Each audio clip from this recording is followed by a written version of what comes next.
Mesdames, Messieurs, bonjour, bienvenue sur le Tech Lab en cette troisième journée de notre InCyber Forum 2025. Les conférences continuent et j'ai le plaisir d'accueillir sur scène Pierre Zlepper, Eman Bounit et François-Louis Camus. Bonjour messieurs.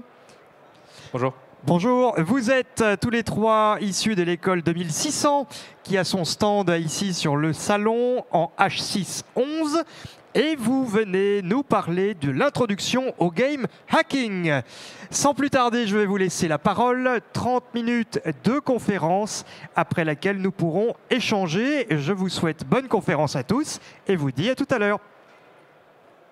Merci beaucoup. Du coup, bonjour et bienvenue à cette conférence sur le game hacking. Aujourd'hui, on va vous présenter le game hacking sous un point de vue technique, contrairement au point de vue un peu péjoratif qu'on voit assez souvent sur les jeux vidéo. Déjà, je vais nous présenter. Je suis Eman Bounit, étudiant du coup à 2600, amoureux du reverse engineering et de développement informatique, avec François-Louis et Pierre, qui eux aussi des passionnés de reverse et d'exploitation de software. Le quoi et le pourquoi, aujourd'hui, on vous présente surtout une side quest qu'on a fait dans le contexte de l'école 2600. Une side quest, c'est quoi? C'est un projet qu'on a eu l'occasion de faire en parallèle de nos études. C'est quelque chose que nous permet notre école, dans le sens où on peut choisir notre propre projet, choisir l'équipe avec laquelle on va la faire parmi les étudiants de l'école, et la faire au courant de à peu près 6 mois. Et à la fin, on a un rendu, et dans notre cas à nous, c'était un livret sur l'introduction au game hacking. Le game hacking a une assez grande portée. Typiquement, c'est un enjeu de centaines de milliers d'euros. Par exemple, que ce soit Valorant, Warzone ou Fortnite, si c'est des noms que vous connaissez. C'est des jeux vidéo où il y a beaucoup de cheats, beaucoup de groupes criminels qui fournissent des cheats avec des abonnements, qui brassent de l'argent grâce à ça. Donc c'est un écosystème assez large avec beaucoup de groupuscules qui passent des mois et des mois à essayer de reverse un jeu, à essayer de l'exploiter, de trouver comment le tricher dedans. Le plus gros scandale qu'il y a eu, c'était Forsaken, un joueur indien qui a été pris en flagrant délit dans une grosse compétition en Inde, en train de tricher, où son cheat était caché sous un fichier word.exe. Il voulait faire passer ça discrètement, mais les gens de la compétition du coup l'ont cramé en flagrant délit et ça a ébranlé toute la scène e-sport de l'Inde carrément parce que c'est assez scandaleux dans cette scène de tricher aussi impunément. Le game hacking et le reverse engineering, en gros, le game hacking c'est surtout un point d'entrée pour nous concernant le reverse engineering, parce que le game hacking c'est quoi? C'est exploiter un logiciel, regarder les variables qu'il contient, essayer de les contourner, de les modifier, etc. etc. Souvent, ça se passe avec la mémoire ou avec des injections DLL, pardon, ou autres. Et ça nous permet du coup de tricher ou, dans le cadre d'un logiciel, par exemple d'une app bancaire, de récupérer des identifiants ou quelque chose du genre. Ici, on peut voir les différences entre jeux vidéo et applications métiers. Un jeu vidéo, on l'exploite pour trouver, par exemple, les variables de position des autres joueurs, de points de vie, de score, pour essayer de les modifier et d'avoir un avantage. Alors que sur une application métier, ce qu'on ira chercher, c'est plutôt des soldes, des identifiants et autres. Mais sur tout le reste, ça va être pareil. Ça sera les mêmes outils qu'on va utiliser, les mêmes techniques. Et c'est pour ça que c'est très intéressant de commencer par le jeu vidéo, parce que c'est un point d'entrée ludique, amusant, et surtout très compliqué selon les jeux qu'on prend. Et en gros, oui, la courbe de compétences est assez sympa. Pour commencer, du coup, le cheat no code. Le cheat no code, c'est en gros, on va utiliser un logiciel sans faire une ligne de code et on va essayer d'exploiter. Donc ça ne demande pas beaucoup de compétences. C'est assez marrant à faire. Après, selon les jeux, ça peut marcher ou pas. Ici, juste après, on va vous montrer une démonstration. Mais d'abord, on va vous expliquer un peu comment ça marche. Prenons par exemple Cheat Engine. On va lancer Cheat Engine, le lier au processus d'un jeu vidéo et regarder toutes les adresses mémoire et les variables qu'elles contiennent. On va chercher une certaine valeur, par exemple la valeur 100 qui correspond ici au point de vie, et on va avoir une liste d'adresses mémoire qui contiennent cette valeur. On va ensuite prendre exprès quelques dégâts, par exemple, pour descendre à 80 points de vie. Ensuite, parmi ces adresses mémoire, rechercher lesquelles sont passées à 80. Et là, en général, la liste descend à 3 ou 4 valeurs mémoire, et on peut manuellement aller les tester, les modifier, et puis voir lesquelles correspondent au point de vie. On va directement vous faire une démonstration live. Ici, on a un jeu qui s'appelle Assault Cube, qui est un jeu open source, où c'est un peu le terrain de jeu des hackers novices qui veulent justement s'entraîner un peu là-dessus. Et on a Cheat Engine juste à côté. On va d'abord lier Cheat Engine au Assault Cube. Et ici, sur Assault Cube, on peut voir qu'on a 20 munitions. On peut en dépenser un peu, on va descendre à 17. On vient ici, on cherche la valeur 17. Et on fait un premier scan. Ensuite, on revient sur le jeu, on redépense quelques munitions, on descend à 12, et on va rechercher du coup la valeur 12. Next scan. Et là, on descend à 2 adresses mémoire, où on peut tout simplement les tester manuellement. Ici, on va par exemple changer la valeur de la première, la mettre à 9999. Et on peut voir directement ici sur le jeu qu'on est passé à 9999 munitions qu'on peut utiliser à notre guise. Donc c'est quasi infini, mais on va voir après qu'on peut vraiment, réellement le rendre infini. Et je vais laisser donc François-Louis vous présenter le reste. Bonjour, donc merci Eman, tout d'abord. Moi, on va parler un peu du côté reverse engineering, toujours restant dans le code, dans un cheat sans coder. Donc, on va faire appel à un debugger. Donc, qu'est-ce que c'est un debugger? C'est quelque chose qui nous permet d'inspecter un processus qui est en train d'être exécuté. On va pouvoir placer des breakpoints, voir le code en assembleur et aussi le modifier en temps réel. Là, on peut voir par exemple un petit code, donc un deck, donc qui est une instruction en assembleur qui diminue la vie de 10, qui diminue juste la vie, pardon. Et on peut voir qu'on peut le patcher directement avec une instruction NOP qui est une instruction qui ne fait rien, un no operation. Donc on va pouvoir voir cela en direct grâce à une petite vidéo. Alors ça, c'est une petite vidéo que j'ai enregistrée donc pour expliquer un peu le principe en direct live, parce que je pense que ça sera un peu mieux et plus parlant. Alors là aussi, il faut attacher notre jeu à ce debugger. Donc une fois qu'il est attaché, on va voir donc, les instructions. On va aller récupérer donc, notre ancienne adresse mémoire que nous sommes allés chercher tout à l'heure grâce à Cheat Engine. Et on va la regarder, voir si elle existe bien dans le code. Elle existe. On va y accéder et on va placer un breakpoint, donc un point d'arrêt. Ce qui va nous permettre, quand on va revenir dans le jeu, d'exécuter cette instruction-là, revenir, voir l'instruction qui réduit le nombre de balles, par exemple, dans ce cas-là, et du coup la modifier en direct avec des no operation.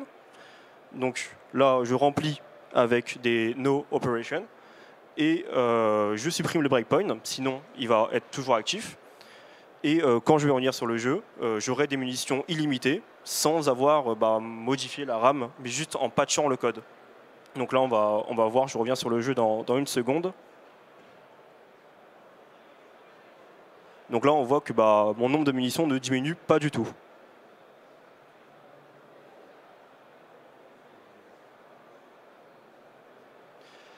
Sauf que patcher le code, modifier la mémoire d'un jeu, c'est bien, mais ce n'est pas extrêmement fiable. Aujourd'hui, dans les OS récents, etc., nous avons donc de l'allocation dynamique de mémoire. Donc les adresses mémoire ne sont jamais les mêmes. L'adresse mémoire que je suis allé récupérer sur Cheat Engine pour la modifier, si je quitte le jeu et que je reviens dessus, ça ne sera pas le même. Et donc on va mettre en place notre connaissance de la RAM et du code pour bypasser ce problème. Alors, donc on va parler de trucs un peu plus avancés. Donc là, à partir de ce moment, il va falloir comprendre la mémoire, comprendre l'informatique, avoir des connaissances sur la Windows 32 API et du C, C++. Je ne demande pas à être excellent, mais au moins d'avoir les bases pour ensuite créer des petites sheets un peu plus sympas. Alors, comme les adresses vont changer en boucle, il va falloir comprendre comment on va récupérer l'adresse qui va qui va stocker à chaque fois notre adresse qui contient notre nombre de munitions. Pardon. Donc pour cela, on a Cheat Engine, encore une fois, qui va nous permettre de faire un scan mémoire et de retrouver donc tous les chemins de pointeurs, d'offset, qui vont nous mener à notre adresse qui nous intéresse. Donc là, par exemple, on a un exemple. On a notre adresse de notre jeu avec un offset de 0x10 plus un offset de 0x20 correspond au chemin de notre adresse mémoire où est contenue notre munition. On va enregistrer donc, ce qu'on appelle un pointer map et on va le recomparer une deuxième fois grâce à Cheat Engine en reproduisant la même chose, mais cette fois-ci en comparant avec le précédent résultat. On va voir qu'il y a une similitude, on voit qu'il y a toujours notre 0x10 plus 0x20, donc ce sont des offsets qui ne vont pas bouger, et la seule chose qui va bouger en réalité, c'est l'adresse base donc, de notre jeu qui s'est lancé. Avec ces connaissances-là, on va pouvoir du coup mettre en pratique notre code, la Win32 API aussi, et on va pouvoir du coup réaliser un premier cheat en codant. Et par exemple, pour l'automatiser, j'ai créé un petit cheat externe qui permet de faire ça de manière automatique. Donc on va le voir en direct.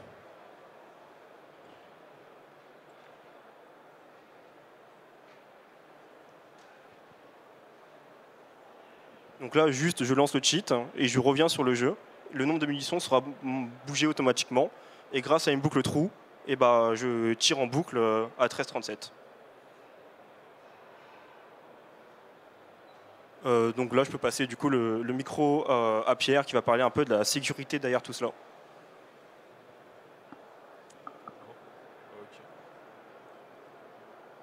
Alors, merci les gars pour cette super partie offensive. Maintenant, on va passer aux applications défensives du game hacking dans le domaine de la cybersécurité. Alors, déjà, pour contrer un cheat, il faut comprendre quelle est sa nature.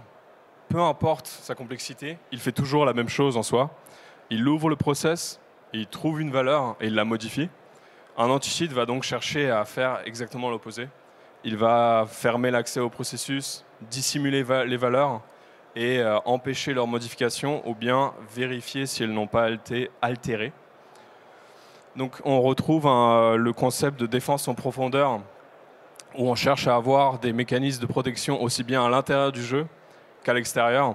Donc à l'intérieur du jeu, on va principalement chercher à entraver le reverse du jeu pour pas que les hackers développent des offsets et ainsi de suite. On va aussi essayer de détecter les modifications de mémoire. À l'extérieur, par contre, on va hooker des call API Windows pour, par exemple, empêcher justement d'ouvrir le processus ou bien de charger des DLL néfastes. Dans le cas d'un jeu multijoueur, on va avoir un serveur autoritatif qui donc vérifie ce que le client lui envoie. Et on retrouvera notamment deux mécanismes qui sont très populaires, notamment chez les antivirus, c'est-à-dire le scan des signatures des autres processus et le sandboxing. On va y venir dans quelques slides. Donc d'abord, commençons par les mécanismes de défense interne. Pour entraver le reverse, on va chercher tout d'abord à détecter par exemple le debugger qu'on peut faire grâce à des fonctions API Windows comme isDebuggerPresent, qui malheureusement est facile à contourner, mais c'est déjà une belle première étape pour entraver. Ensuite, on peut obfusquer le code. Donc là, sur Assault Cube, on est sur un jeu avec du C++. On pourrait créer le désordre dans le code et désactiver des optimisations de compilateurs pour garder ce désordre et ainsi empêcher que les hackers puissent retrouver la logique du jeu aussi facilement. Là, je vous ai donné l'exemple de Code Virtualizer, qui est un programme qui, grosso modo, crée une machine virtuelle avec une architecture processeur spécifique, et ensuite crée un code assembleur complètement nouveau, spécifique à cette machine virtuelle. Donc les instructions assembleurs qu'on connaît, on ne peut plus vraiment les retrouver. Et donc ça nous gêne encore plus si on veut cheater. On va enfin chercher à obfusquer les données. On peut créer des variables clones. Par exemple, lors de la démo du cheat no code, à la toute fin, il y avait quand même 2 valeurs qui restaient pour les munitions. Imaginez qu'il y en ait 10 000. Imaginez aussi qu'elle change d'adresse. Par exemple, à chaque rechargement, on réalloue la mémoire et du coup, l'adresse est complètement déplacée à nouveau.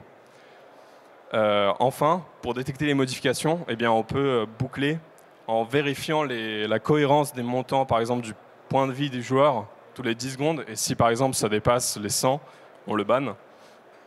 Mais on peut aussi créer des petites valeurs cachées et corrélées, notamment une fausse variable de score, par exemple. Donc, imaginons qu'on est face à un jeu du type cookie clicker, très simple. On appuie sur un bouton, on gagne un point à chaque fois. Donc au début, on a une variable de score affichée à 0, mais on crée aussi une variable de score qu'on initialise à -1000. Vous allez voir tout de suite pourquoi.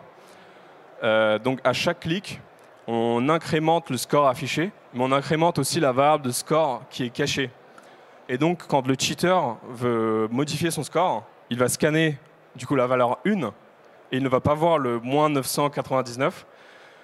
Il va donc modifier le score affiché, il va le mettre à 1 million, et ensuite, quand il voudra submit son high score, on va tout simplement soustraire le -1000, on va soustraire 1000 à la variable de score et la comparer au score caché. Et donc, si ce n'est pas cohérent, alors ça veut dire qu'il a triché et on peut le bannir. Donc c'est un petit exemple de mécanisme de défense interne. Maintenant, passons au processus séparé, les anti-cheats externes. Et c'est là qu'on va voir les ressemblances flagrantes avec les antivirus. On aura donc du signature scan et du pattern scan. Je viendrai un peu plus en détail sur la slide suivante, je vous promets. On a aussi donc des mécanismes de sandboxing, c'est-à-dire qu'on exécute le jeu dans un environnement assez clos. De mémoire, je crois, Easy Anti-Cheat, qui est un anti-cheat assez populaire, utilise un logiciel qui s'appelle Sandboxy pour isoler le jeu et ainsi mieux le surveiller. On retrouve donc du hooking d'API, c'est-à-dire s'il y a un appel à OpenProcess et que c'est vers assaultcube.exe, alors on empêche la création du handle, sinon on autorise. Idem pour load library. Donc le problème avec les anti-cheats en user space, c'est qu'ils n'ont pas vraiment toutes les informations pour assurer une protection efficace. Et on verra aussi les anti-cheats niveau kernel dans les slides suivantes. Tout d'abord, expliquons un peu plus en détail ce que c'est le signature et le pattern scan. Le signature scan, une signature concrètement, c'est un hash d'un fichier. Et les développeurs des jeux, au fur et à mesure qu'ils bannissent les gens, ils peuvent réussir à récupérer des échantillons de ces cheats, les hasher et ensuite comparer dans la liste des processus en cours d'exécution est-ce qu'il n'y a pas justement des hashes qui correspondent. C'est ça le signature scan. C'est exactement ce que fait notamment votre antivirus. Ensuite, un pattern scan, on ne va pas hasher le fichier en entier, on va regarder des séquences d'octets. Pourquoi? Parce que si le hacker modifie ne serait-ce qu'une seule petite ligne, il ajoute un espace ou il ajoute une instruction NOP par exemple, alors le hash entier serait modifié. Ça nous permet de cibler du code malveillant. Là, vous avez un exemple offensif, par contre, parce que je ne trouve pas du coup le code source d'anti-cheat. Il ne balance pas ça sur le web. Là, c'est un anti-cheat Counter-Strike qui cherche à obtenir un Glow Object Manager. C'est une fonction imbriquée, une structure imbriquée du jeu qui permet d'afficher les jeux en surbrillance à travers le mur pour du coup développer un WALAC. Donc, il va scanner le client du jeu en cherchant cette séquence d'octets-là. Donc le 0F1105 en assembleur en x64, c'est une instruction movups qui cherche à déplacer un point à virgule, une variable à virgule flottant. Ensuite, on a des 4 points d'interrogation qui sont du coup l'emplacement du Glow Object Manager. Et on voit à la toute fin que justement, il va faire un +3, dans le sens où scan va renvoyer l'offset de l'instruction 0F, machin. Et ensuite, on va se déplacer de 3 espaces pour récupérer du coup le Glow Object Manager et ensuite faire des trucs intéressants avec, activer notre Wallach. Et donc c'est la même façon dont on peut récupérer, dont on peut scanner les applications potentiellement malveillantes sur le PC. Alors passons maintenant à l'anti-cheat kernel. Pour faire simple, imaginons que c'est un processus qui prend de la distance par rapport aux autres pour ainsi avoir une meilleure vue d'ensemble. Il aura du coup accès à plus d'informations pour une meilleure protection. Plutôt que de devoir hooker les appels open process, il peut avoir du coup la liste de tous les handles ouverts du système et il peut regarder lesquels pointent vers le jeu. Et donc s'il y a un processus qui a un handle créé vers le jeu de manière injustifiée, on peut bannir le joueur. Un des avantages aussi d'être en kernel space, c'est qu'on a plus d'informations sur par exemple les périphériques connectés. On a notamment accès au protocole PCI Express, qui est ce qui permet de faire le lien entre vos composants PC. Ça permet de détecter notamment les gens qui jouent en clavier-souris sur des jeux consoles, mais aussi, ce que vous allez voir sur la slide suivante, des dispositifs farfelus comme ça. Le principe est très simple, c'est un cheat DMA, c'est-à-dire Direct Memory Access. Vu que l'anti-cheat est sur une machine, alors on va tricher sur une autre machine et on va exécuter le jeu et l'anti-cheat sur un PC qui est propre. On récupère les informations de la barrette RAM en mémoire vive grâce à une carte DMA que vous voyez tout en haut, qui communique en PCI Express et qui est branchée à un ordi qui exécute le cheat. Et ensuite, l'ordi qui exécute le cheat communique des déplacements souris et des keypress grâce à un truc qui s'appelle KMBox. Et il peut du coup déplacer la souris et tuer des joueurs sans se faire choper. Et ensuite, bien sûr, il récupère par exemple le display, l'affichage, grâce à un fuser pour notamment avoir un ESP, c'est-à-dire un Wallach, sur le PC qui contient le cheat. Petit aparté aussi, pour conclure, sur le rôle grandissant de l'IA dans la détection de cheats. Il faut savoir qu'en 2013, je crois, Valve a annoncé VACnet, la première version, et ils ont sorti avec le système Overwatch, à ne pas confondre avec le jeu. Overwatch, c'est un système qui permettait aux joueurs de Counter-Strike, qui ont le même rang ou supérieur, de regarder les gameplays des autres joueurs et déterminer lesquels trichent à la majorité. Et ces données-là ont été utilisées pour entraîner VACnet au fur et à mesure du temps. Donc, au fil des années, VACnet était capable de regarder des statistiques sur la game, par exemple le pourcentage de headshot, la durée d'un round minimum, moyenne, pour détecter les cheaters les plus obvious. Mais depuis octobre 2024, il est entièrement autonome, dans le sens où il peut bannir les comptes Steam au-delà d'un certain seuil de confiance. Et donc, voilà le rôle de l'IA dans le jeu. Je repasse le micro à Evan. Merci beaucoup. Alors, merci à tous d'avoir assisté à cette conférence sur le game hacking. Cette conférence, avant tout, c'est une introduction à la sécurité offensive en termes de programmes et logiciels. On a fait du coup, comme j'ai dit au début, un livret dans le cadre de notre SideQuest. C'est encore en première version, c'est une V1 dans laquelle on revient sur ce qu'on a vu durant cette conférence. Donc vous pouvez aller la regarder, n'hésitez pas. Et puis merci à 2600 de nous avoir donné l'occasion de faire ce projet et de venir présenter ici. Et merci au FIC de nous avoir accueillis. Merci à vous. On va vous applaudir pour votre très belle conférence. À côté de ces contacts, n'oubliez pas non plus qu'à peu près un mois après la fin de notre InCyber Forum, vous pourrez rattraper toutes les conférences tenues ici ainsi que sur les autres espaces de discussion sur la page YouTube du InCyber Forum. Ces vidéos seront classées par espace. Par exemple ici le Tech Lab, et vous n'aurez plus qu'à regarder les conférences pour les rattraper ou tout simplement prendre connaissance. Nous avons 5 minutes de questions-réponses si vous le souhaitez. N'hésitez pas à lever la main et je vous amène le micro pour poser vos questions. Oui ?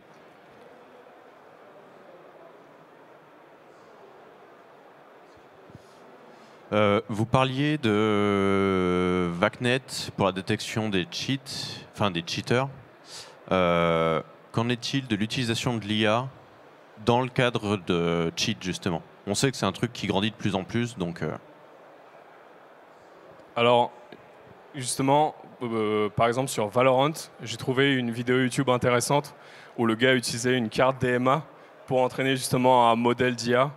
Et je crois qu'il avait fait sur Ascent. Et juste, il headshotait tout le monde avec Brimstone, en partie grâce à un modèle d'IA. Donc il y a des applications offensives, bien évidemment. Et du coup, j'imagine que ça deviendra un combat d'IA à force, où on essaiera d'évaluer quels mouvements sont humains et on essaiera de les fausser de plus en plus. J'espère que ça répond à ta question. Aussi, j'ai pu rencontrer quelqu'un qui a développé une IA où, grosso modo, il enregistre son écran et il donne à un petit robot le contrôle de sa souris. Alors, c'est pas très fiable, mais en gros, c'est une IA qu'il a entraînée à, sur un écran, donc pas de software sur le PC, mais juste avec une caméra devant l'écran, reconnaître les personnages et les têtes, et puis directement viser une tête et puis tirer, et voilà. Et y a-t-il une autre question? Alors je vais terminer par une question de total néophyte. Vous parlez effectivement d'intelligence artificielle et puis de surveillance en direction des compétitions de e-sport.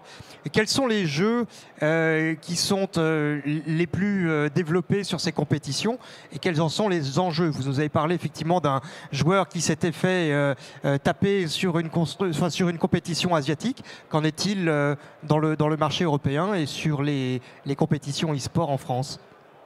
Alors, sur les compétitions e-sport en France, surtout depuis certains scandales qu'il y a eu il y a quelques années, ça reste très surveillé. Ça reste très surveillé. On ne laisse pas les joueurs ramener, par exemple, leur clé USB ou quoi. On leur laisse ramener que, par exemple, un clavier, une souris, et ces claviers et souris sont vérifiés. Donc, ils sont sur des environnements qui ont été sur des ordinateurs qui ont été ramenés pour la compétition et autres, donc où le joueur ne peut rien ramener. Donc il y a déjà ce genre de sécurité qui sont mis en place. Et oui, et puis la sécurité du jeu aussi, exactement, où les jeux maintenant, il y a des détections, justement avec l'IA aussi, où on détecte le joueur s'il vise un peu trop vite, s'il tire un peu trop vite, ou quelque chose du genre, on arrête, on met pause, on vérifie, et si jamais c'est véridique, c'est avéré que c'est du cheat, le joueur est banni. Aussi, juste après certaines games, certaines sessions de jeu, il y a des gens dont le métier, c'est de review ces jeux, ces sessions de jeu, et de vérifier est-ce que des gens ont triché, est-ce que des gens n'ont pas triché, et de voir en gros s'il y a quelque chose de sous l'eau. C'était effectivement la dernière question que j'allais vous poser. Vous parliez d'une intelligence artificielle qui était implémentée dans certains jeux pour pouvoir vérifier, par exemple, des taux de réponse ou des taux de réactivité, savoir si elles restaient encore dans le domaine de l'humain ou si elles n'étaient pas automatisées.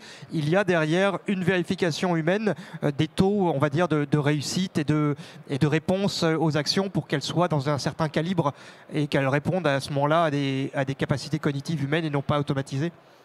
Alors ça, oui, dans le cadre de compétition, oui. Mais dans le cadre de jeux où il y a des centaines de joueurs en ligne chez eux qui jouent, c'est pas très faisable. Donc dans ce cadre-là, c'est surtout de l'IA ou juste des détections de triche comme a pu présenter Pierre. Et il y a des fois des faux positifs, il y a des faux négatifs, mais justement, c'est là où il faut s'améliorer en termes d'anti-cheat et de cheat. Donc voilà. Entendu. Merci beaucoup, messieurs. Merci de votre conférence.